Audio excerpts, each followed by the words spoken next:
Hello students, ये हमारा vectors topic का थर्ड लेक्चर है। हम मैथमेटिकल टूल्स फॉर फिज़िक्स पढ़ रहे हैं। मुझे उम्मीद है कि आपने इस लेक्चर को अटेंड करने से पहले पिछले दो लेक्चर्स को अच्छी तरह देखा होगा और समझा होगा, और अगर नहीं तो पहले उन लेक्चर्स को पढ़ के आइए, क्योंकि तभी आपके लेक्चर अच्छा समझ में आएगा, बेहतर समझ में आएगा। विद दैट हम लोग ये लेक्चर को आगे बढ़ाएंगे, पर उसके पहले मुझे आपको ये बताना है कि हम एक बार रिकैप करें छोटा सा कि हमने पहले दो लेक्चरों में क्या क्या किया था, ताकि आपको ये लेक्चर एक फ्लो कंटिन्यूटी में दिखे और आपको समझ में आए कि हम ओवरऑल क्या किस तरफ जा रहे हैं, क्या पढ़ रहे हैं। चलिए, तो पहले लेक्चर में अगर आपको ध्यान हो, फर्स्ट लेक्चर में हमने जो है वेक्टर का इंट्रोडक्शन देखा था कि वेक्टर क्यों चाहिए, why do we need vectors, why do we want to study vectors, पढ़ना क्यों है वेक्टर, है ना। उसके मैंने एग्जांपल दे के आपको समझाया था। दूसरे वीडियो में हमने, चलो ठीक है, पहले वीडियो में समझा कि पढ़ना क्यों है, फिर दूसरे में हमने ये समझने की कोशिश की कि चलो पढ़ना है तो अब इसको हम रिप्रेजेंट कैसे करेंगे, इसका कम्युनिकेशन कैसे होगा, इसको अब बुक्स में कैसे पढ़ के कि भाई वेक्टर है, या आप किसी को कैसे बताओगे कि वेक्टर है। तो हमने रिप्रेजेंटेशन और उसके प्रॉपर्टीज़ कि भाई उसका मैग्नीट्यूड क्या है, यूनिट वेक्टर क्या है, डायरेक्शन कैसे देखते हैं वेक्टर की, एक्स वाई एक्सिस के अलॉन्ग कार्टेशियन सिस्टम में वेक्टर को कैसे रिप्रेजेंट किया जाता है, ये सब हमने पहले दो लेक्चर्स में देखा। इस लेक्चर में अब वहाँ से हम आगे बढ़ेंगे, और इस लेक्चर का हमारा पर्पज़ है कि हम जानना चाहेंगे कि इस लेक्चर में हम ये जानना चाहेंगे कि एक वेक्टर को रिजोल्यूशन ऑफ या फिर कंपोनेंट वेक्टर का हम कैसे निकालेंगे, ये इस लेक्चर का पर्पज़ है ना। तो अगर आपको मेरी बात अभी समझ में नहीं आ रही तो by the end of the lecture आपको ये सब समझ में आ जाएगा। लेकिन before starting this lecture let me tell you कि ये जो टॉपिक है, ये जो कंसेप्ट है, ये सब one of the most important concept है जो कि वेक्टर का आपको फिज़िक्स में थ्रू आउट लगना है, जेई और नीट की प्रिपरेशन में, 11th में भी और 12th में भी, दोनों ही क्लासेस में। इसलिए इसको आपको ध्यान से समझना है बड़ा साधारण सिंपल इजी कंसेप्ट, और मैं कोशिश करूँगा कि आपको जितना सिंपली समझा सकूँ समझाऊँगा, लेकिन फिर भी आपको ध्यान देना है, क्योंकि कई बार सिंपल चीज़ें आप चूक जाते हो और बड़ी कॉम्प्लेक्स चीज़ें आपको आसानी से समझ में आती हैं। चलिए फिर लेक्चर को आगे बढ़ाते हैं। तो जैसा मैंने कहा कि हमारा पर्पज़ है हम कंपोनेंट या फिर रेजोल्यूशन ऑफ अ वेक्टर को समझेंगे। चलिए तो देखते हैं क्या है ये। तो देखिए, एक एग्जांपल के थ्रू मैं आपको ये समझाता हूँ कि let there is a force F acting on a block which is on a frictionless surface at an angle theta with the horizontal as shown in figure। देखिए, इस तरह की लैंग्वेज आपने पहले अप टू 10th शायद hardly सुनी होगी, unless आपने फाउंडेशन कोर्स किया होगा, लेकिन अब इस तरह की लैंग्वेज आपको यूज़ टू होना पड़ेगा, क्योंकि आगे ऐसी लैंग्वेज आनी है। तो इस फिगर को मैं पहले समझाता हूँ, और फिगर को देख के आपको समझना ईजी होगा, क्योंकि कभी भी कोई लैंग्वेज पढ़ें साथ में फिगर देखते चलें, तभी आपको बेटर समझ में आएगा। तो इसको हम पढ़ें, क्या बोलता है, let there is a force F acting on a block. Block मतलब ये है ब्लॉक, है ना। तो वो बोल रहा है ये जो ब्लॉक है, ये ब्लॉक पे एक फोर्स एक्ट कर रहा है एफ, है ना, और ये फ्रिक्शनलेस सरफेस है। अभी हम फ्रिक्शन के बारे में बात नहीं कर रहे हैं, आगे जाके फ्रिक्शन भी आपके सिलेबस में हम बाद में पढ़ेंगे।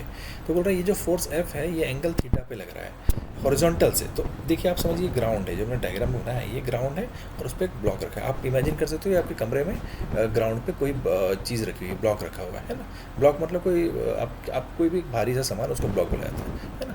तो एक ग्राउंड पे, ग्राउंड मतलब हॉरिजॉन्टल पे एफ एंगल पे आपका एक फोर्स लग रहा है, सॉरी थीटा एंगल पे एक फोर्स लग रहा है हॉरिजॉन्टल से, है ना।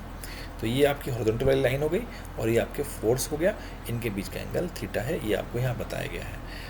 अब ये मेरा अगला सवाल ये है कि मान लो ये, अब क्योंकि फ्रिक्शन है नहीं, आपको इसमें बताने का पर्पज़ यही था फ्रिक्शनलेस, कि अगर फ्रिक्शन नहीं है तो उसको कोई रोकने वाला फोर्स नहीं, तो ये थोड़ा भी फोर्स लगाओगे तो ये मूव करने लग जाएगा। अब सवाल ये है कि भाई, कोई भी समझ सकता है कि अनलेस फोर्स बहुत ज़्यादा हो, अगर बहुत ज़्यादा हो तो ये उठ भी सकता है, लेकिन मान लो फोर्स एक स्मॉल वैल्यू है, लेस वैल्यू है, सच दैट कि ये उठ नहीं पा रहा, तो फिर क्या होगा, ये हॉरिजॉन्टली चलेगा, है ना, ग्राउंड पे हॉरिजॉन्टली चलेगा, ड्रैग होगा ये। तो अब मेरे सवाल है कि क्या इसको जो ये मूव कराएगा फोर्स, क्या वो पूरा एफ फोर्स इसको मूव कराएगा? समझ रहे हो मेरे सवाल? मेरा सवाल ये है कि ये जो फोर्स F है, क्या ये पूरा का पूरा फोर्स इसको हॉरिजॉन्टली मूव कराएगा? तो अगर आप थोड़ा लॉजिक लगाओगे तो आपको समझ में आएगा कि नहीं, ऐसा नहीं है, क्योंकि F का जो फोर्स है उसका जो कंपोनेंट, वही कंपोनेंट मतलब कि जो इस तरफ F का जो पार्ट, जो हिस्सा जो इस तरफ लग रहा है हॉरिजॉन्टल, वही इसको हॉरिजॉन्टली मूव कराएगा। और जो वर्टिकली मतलब ये ऊपर लग रहा है वाला जो फोर्स का हिस्सा है, कंपोनेंट है, कंपोनेंट मतलब आप हिस्सा समझ सकते हो, वह या फोर्स का वो जो हिस्सा है वो वेट को सपोर्ट करेगा, वेट के अगेंस्ट एक्ट करेगा, है ना। तो मेरा सवाल क्या है आपसे? मेरा सवाल है आपसे कि we want to know the force which is cause of rightward motion. Rightward motion को कॉज करने वाला कौन सा फोर्स है, किस कारण से राइटवर्ड मूव करेगा? तो इसका जवाब बिल्कुल आसान है अगर आप सिंपल लॉजिक से थ्रू चलो तो the cause of horizontal motion, इस हॉरिजॉन्टल मोशन का जो कारण बनेगा वो होगा horizontal component of the force, मतलब इस फोर्स का जो हॉरिजॉन्टल मतलब अलोंग द ग्राउंड, कभी भी फिजिक्स में आप हॉरिजॉन्टल समझोगे तो मतलब ग्राउंड के अलोंग, और वर्टिकल बोलेंगे फिजिक्स में थ्रू आउट कभी भी तो आप समझोगे कि ऊपर की तरफ, जैसे रेन जो होता है बारिश हमेशा वर्टिकल होती है, अनलेस हवा बह रही हो वो बात अलग है, मैं कॉम्प्लेक्स नहीं करूँगा, मतलब जनरली या आप किसी बॉल को सीधे ऊपर फेंकोगे तो वो नीचे आएगा सीधे, है ना। तो उस डायरेक्शन को बोलते हैं वर्टिकल, और ग्राउंड के लॉन्ग वाले डायरेक्शन को बोलते हैं हॉरिजॉन्टल, ठीक है। तो यहाँ पे सवाल क्या था, ये ब्लॉक है उस पर एक फोर्स लगा है एंगल थीटा पे, तो सवाल ये था कि इसको मूव हॉरिजॉन्टली कौन कराएगा, तो इसका जवाब है हॉरिजॉन्टल कंपोनेंट, है ना। तो यही हम पढ़ रहे हैं कि भाई कंपोनेंट कैसे निकालते हैं एक वेक्टर का, कैसे हम पता कर पाएँ कि फोर्स का कितना हिस्सा इसको हॉरिजॉन्टली मूव कराने लगेगा और कितना वर्टिकली इसको वेट के अगेंस्ट लगेगा, ठीक है। तो इस पर अगर और हम और समझेंगे आगे, है ना, उसके लिए अगली साइड पे चलेंगे। बिफोर दैट एक बार आप मन में समझ लें जो मैंने बात कही आपसे, है ना, क्योंकि ये थोड़ी सी ट्रिकी बात है। चलिए अगले सवाल शीट पे चलते हैं, अगले स्लाइड पे चलते हैं। एक बात और बिफोर मूविंग, ये जो कभी भी ध्यान रखिए, जैसे ये लाइन है और ये फोर्स इस लाइन से एंगल थीटा बना रहा है, तो जिससे एंगल बनता है जिस लाइन से उसको बोलते हैं एलोंग वाला, है ना। तो एफ का इधर वाले कंपोनेंट को बोलेंगे एलोंग वाला कंपोनेंट, है ना। तो इसका जो हॉरिजॉन्टल कंपोनेंट है इस केस में वो एलोंग वाला है ना। अगर मेरी बात आपको अभी पूरी समझ में नहीं आएगी तो अगली कुछ स्लाइडों में और क्लियर हो जाएगा जो मैं ये बात कर रहा हूँ, ठीक है। लेकिन मैंने इंट्रोड्यूस कर दिया ताकि आपको धीरे धीरे इससे फैमिलियरिटी हो जाए और आप इसको आसानी समझ पाएँ। चलिए अगली स्लाइड पर चलते हैं। तो अगेन वही क्वेश्चन चल रहा है हमारा कि what causes motion of block. इस ब्लॉक का जो पिछले स्लाइड में देखा उसका मोशन कौन करा रहा है, तो फिर एक बार फिगर पर जाते हैं। बस इस बार फिगर में थोड़ा से और डिटेल्स भर दे रहे हैं हम। तो हमने क्या किया, मान लिया ये पॉइंट जो यहाँ पे फोर्स एक्ट कर रहा है वो P है ना, और ये पॉइंट जहाँ पे है इसको R बोल रहे हैं, इन पॉइंट्स को हमने नाम दे दी PQRS, है ना। अब एक बात समझिए, मुझे ये वाला कंपोनेंट निकालना था PR, हालांकि डायग्राम मैंने पहले लिख दिया हो क्या होगा, पर इसका मैं डेरिवेशन करूँगा। तो क्या है वो कंपोनेंट F cos थीटा, पर मैं इसको डिराइव करूँगा। तो डेरिवेशन कैसे होगा देखिए, इसको बेसिक ट्रिग्नोमेट्री से हम इसको डिराइव करेंगे। तो देखिए हम क्या चाह रहे हैं इसमें, हम ये जानना चाह रहे हैं कि भाई इस फोर्स का F फोर्स का कंपोनेंट अलोंग PR इसको हम बोलेंगे हॉरिजॉन्टल, और अलोंग PS इसको बोलेंगे वर्टिकल, है ना। और जो एंगल के पॉइंट ऑफ व्यू से बोलेंगे तो इसको बोलेंगे अलोंग वाला और इसको बोलेंगे परपेंडिकुलर वाला, है ना। जिसके साथ एंगल बनता है उसको बोलते हैं अलोंग वाला, और जिसके उसके परपेंडिकुलर वाले बोलते हैं परपेंडिकुलर वाला, है ना। चलिए तो आगे चलते हैं, देखते हैं। तो इसका डेरिवेशन हम सबसे पहले इस ट्रायंगल को देखेंगे, कौन सा, PQR। तो इस ट्रायंगल में अगर आप देखो और आपने ट्रिग्नोमेट्री पढ़ी हुई है तो आप जानते हो कि इस ट्रायंगल में मैं लिख सकता हूँ cos theta will be equal to PR वाला divide by PQ। cos theta is along upon hypotenuse, है ना, या कई बार इसको बोलते हो बेस अपॉन हाइपोटेन्यूज। तो वही मैंने यूज़ किया, cos theta equal to PR upon PQ, है ना। और PR, और इसी को हम फोर्स के थ्रू लिख रहे हैं तो FPR अपॉन FPQ। FPQ क्या है, मतलब FPQ represent the total force, क्योंकि टोटल फोर्स तो PQ के लॉन्ग लगा ना, इसीलिए। तो अब आगे चलें तो समझें। तो यहाँ से आपका क्या जा रहा है, PR आ जाता है PQ cos थीटा, इसको रीअरेंज कर लीजिए, है ना। PR इधर ही रहने दीजिए, इसको उधर भेज दीजिए, तो PR equal to PQ cos theta आ जाता है आपका। और इसी को अगर फोर्स के थ्रू लिखेंगे तो PR के लॉन्ग वाला फोर्स, ये हॉरिजॉन्टल वाला force will be equal to FPQ cos theta, और FPQ कुछ नहीं इज नथिंग बट F जो ओरिजिनल फोर्स था वही FPQ है, क्योंकि आपको बोला गया था प्रॉब्लम में कि PQ के लॉन्ग फोर्स लग रहा है ना। अगर आपको समझ में आया नहीं तो एक बार फिर से इसको पूरे को रिवाइंड करके देखें, ठीक है। आगे चलते हैं, मेरे हिसाब से आपको समझा होगा। पर बिफोर मूविंग फॉरवर्ड मैं एक बार फिर से आपको लैंग्वेज और टर्मिनोलॉजी वापस आपके दिमाग में बिठाने के लिए फिर से इंट्रोड्यूस करूँगा। तो हॉरिजॉन्टल कंपोनेंट कौन हो गया यहाँ पे, F cos theta, horizontal component हो गया एफ कॉस थीटा। और जैसा कि मैंने कहा ये भाषा आपको समझनी है, इस हॉरिजॉन्टल कंपोनेंट, क्योंकि ये एंगल जो है थीटा इस लाइन से बन रहा है तो उसको बोलते हैं अलोंग वाला, और जो उसके परपेंडिकुलर होता है उसको बोलेंगे परपेंडिकुलर वाला। जब भी मैं शब्द यूज़ करूँगा तो आपको धीरे धीरे इमीडिएटली याद समझ में आना चाहिए। चलिए आगे चलते हैं। फिर अब हमने पिछली स्लाइड में हॉरिजॉन्टल वाला कंपोनेंट सीखा, अब इस बार हम वर्टिकल वाला कंपोनेंट डिराइव करेंगे। डेरिवेशन ऑलमोस्ट सिमिलर है, आप मन में समझ भी चुके होंगे। अब मैं क्या चाह रहा हूँ, ये डिराइव कैसे हो रहा है एफ साइन थीटा वो डिस्कस करना चाह रहा हूँ। तो उसके लिए क्या करेंगे, हम फिर से वही ट्राइंगल पी क्यू आर में जाएंगे और पी क्यू आर ट्राइंगल में वापस से ट्रिग्नोमेट्री ले आएंगे, और इस बार हम कॉस की जगह साइन लिखेंगे क्योंकि हम क्यू आर वाले कंपोनेंट में इंटरेस्टेड हैं, है ना। पिछले हमने कॉस लिया था क्योंकि हम इसमें इंटरेस्टेड थे, तो कॉस लिया था ताकि ये लॉन्ग और ये वाला कंपोनेंट चाहिए था। अब हमें साइन वाला ले रहे हैं क्योंकि हमें ये क्यू आर वाला परपेंडिकुलर वाला कंपोनेंट चाहिए। तो आज वापस एग्जैक्टली वही स्टेप्स के थ्रू अब क्यू आर बस साइन कॉस की जगह साइन यूज़ कर रहे हैं, तो ये रिजल्ट आपके सामने आ जाएगा, और वर्टिकल कंपोनेंट जो है वो एफ साइन थीटा हो जाएगा, है ना। आप इसको एक बार खुद करके देखें, क्योंकि ओवर टाइम आपको एक हैबिट डेवलप करनी है। आप चाहे जेईई या नीट की प्रिपरेशन कर रहे हैं, आईआईटी की प्रिपरेशन कर रहे हैं, तो आपको हैबिट डेवलप करनी पड़ेगी कि आप सेल्फ स्टडी भी अच्छे से कर सकें। क्योंकि अच्छे रैंकर टॉप स्टूडेंट्स जो टॉप 100 या टॉप 1000 या इवन सिलेक्शन भी देखें तो बच्चे खुद भी पढ़ते हैं, समझते हैं खुद भी, है ना। ओवर टाइम आपको खुद भी समझ में आना चाहिए। तो इसलिए अगर आपको ये फिर से पूरा डेरिवेशन खुद करके देखिए कॉपी में बैठ के, है ना। चलिए आगे चलते हैं। तो एक इम्पॉर्टेंट मंत्रा बोल रहा हूँ, उसको मंत्र बोल रहा हूँ क्योंकि आप मंत्र को याद रखते हो, मंत्र याद रखना चाहिए। तो उसको आपको याद रखना है, क्या है वो, कि अलोंग वाले को हम, अलोंग वाला जो होता है वो होता है कॉस, और परपेंडिकुलर वाला जो होता है वो होता है साइन। मन में एक बार मेरे साथ फिर से अपने मन में बोलें या बोल के भी याद करें चाहे तो, अलोंग वाला कॉस परपेंडिकुलर वाला साइन, अलोंग वाला कॉस परपेंडिकुलर वाला साइन। इसको मन में 20, 30, 50 जितनी बारी बोलना है बोल लीजिए, कि नई चीज़ है, एकदम आपको गहरा मन में आपके बैठ जाना चाहिए, आपको अच्छी तरह याद होना चाहिए, नेचुरल हो जाना चाहिए चीज़। चलिए आगे चलते हैं, एक बार डायग्राम के थ्रू फिर से समझाता हूँ। देखिए इसमें ये एंगल थीटा इस लाइन से बन रहा है तो उसको बोलते हैं अलोंग वाला, और इसको आप बोलते हो परपेंडिकुलर वाला। तो अलोंग वाला क्या है, देखिए डायग्राम क्या दिख रहा है आपको, ये कॉस, अलोंग वाला इज कॉस, परपेंडिकुलर वाला इज साइन, इसको याद रखना है। सो horizontal component is F cos theta, F sine theta, हम पिछली स्लाइड्स में देख चुके हैं। आगे चलते हैं। अब कुछ इलेस्ट्रेशन के थ्रू मैं जो मैंने आपको सिखाया अलोंग वाला और परपेंडिकुलर वाला कंसेप्ट, इसको मैं कुछ इलेस्ट्रेशन के थ्रू समझाऊंगा। देखिए एक सवाल देखते हैं, लेट ए बी। अब देखिए यहाँ पे ना वेक्टर के लिए मैंने एरो नहीं बनाया यहाँ पे। कई बार वेक्टर को ना कुछ बुक्स या कुछ कंटेंट आपको डार्क के थ्रू समझाया जाता है। आप अगर DC पांडे बुक देखेंगे तो उसने डार्क यूज़ किया है इंस्टेड ऑफ एरोज। तो भी वैसे कम्युनिकेशन करना है वो किस तरह से किया जा सकता है, ऐसा कोई इसमें रूल नहीं है ना, कोई लॉ नहीं है। तो ये भी इसमें ए बी डार्क दिखने का मतलब है कि वो वेक्टर है। तो क्या बोल रहा है, let A be a vector in two dimensional space with magnitude 4 unit and making angle 60 degree with the x axis and lying in first quadrant. Find component of AB along x axis and y axis.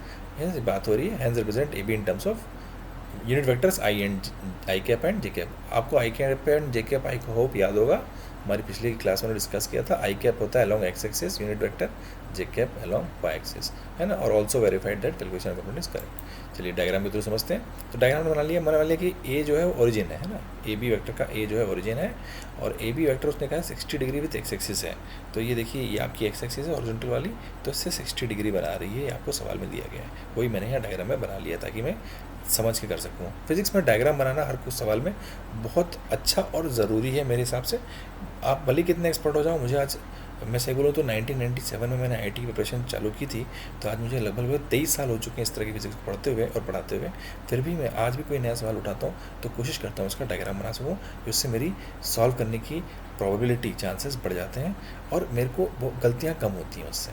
ठीक है, तो I will recommend कि इसका diagram बनाए। तो इस theory को पढ़ के मैंने ये डायग्राम बनाया, अब इसको वैलिडेट करें कैसे डायग्राम बनाए। चलिए आगे चलते हैं। तो अब मैंने जैसे कहा एक ओरिजिन ले लिया हमने, तो देखिए अब इस केस में ये जो 60 डिग्री है इस लाइन से बन रहा है, AC लाइन से, तो इसको हम बोलेंगे अलोंग वाला। तो अलोंग वाला क्या होता है, कॉस, अलोंग वाला कॉस। तो ये है 4, है ना। आपको AB की जो लेंथ है वो मैग्नीट्यूड जो है वो 4 दी हुई है, AB की मैग्नीट्यूड। तो ये AB मतलब 4 है, तो ये अलोंग वाला कितना हो जाएगा 4 cos 60, और ये परपेंडिकुलर वाला हो जाएगा 4 sin 60, क्योंकि हमने पिछला मंत्र क्या देखा है, अलोंग वाला कॉस परपेंडिकुलर वाला साइन। तो बस मैं वही अप्लाई कर रहा हूँ। Component of x axis is AC है कंपोनेंट, वो है अलोंग वाला cos 4 cos 60। cos 60 की वैल्यू होती है 1/2, 4 × 1/2 गया 2। तो this is your x axis वाला कंपोनेंट। x एक्सिस वाला कंपोनेंट मतलब ये i कैप के अलोंग है 2, है ना।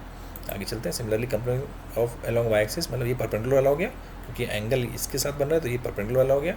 जिसके साथ एंगल बनता है वो होता है अलोंग वाला, और जो दूसरा होता है उसके परपेंडिकुलर उसको बोलते हैं परपेंडिकुलर वाला।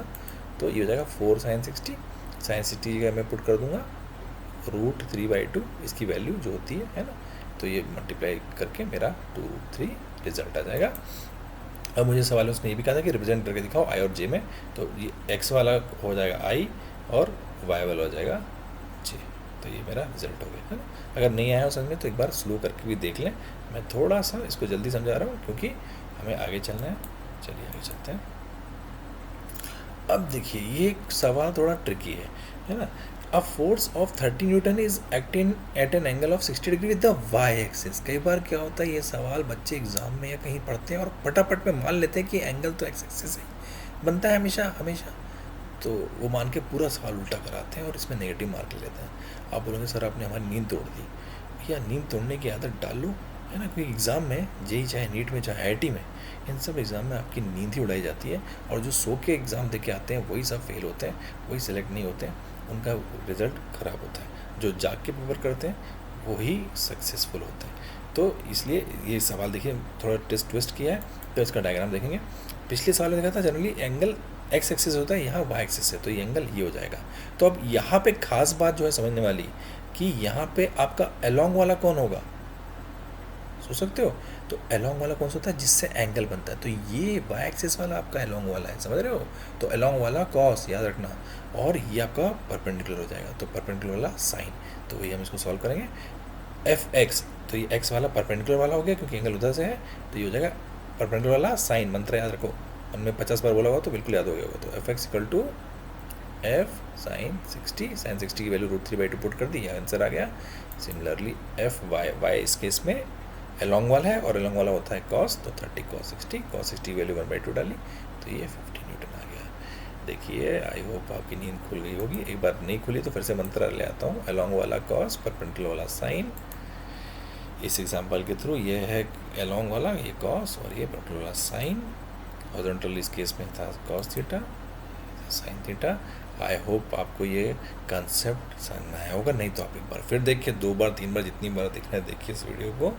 और जैसा मैंने आपको बुक्स भी कहा था, आप एच.सी. वर्मा और जो हमारी बाकी बुक्स हैं वो भी आप देख सकते हैं, कंसेप्ट ऑफ फिजिक्स एच.सी. वर्मा, या फिर रजनी हैलिडे, या फिर आप और भी बुक्स हैं जैसे कि डी.सी. पांडे की मैकेनिक्स 1, या फिर यूनिवर्सल फिजिक्स एररलेस, ये सब बुक हैं, आप प्रेफर कर सकते हैं।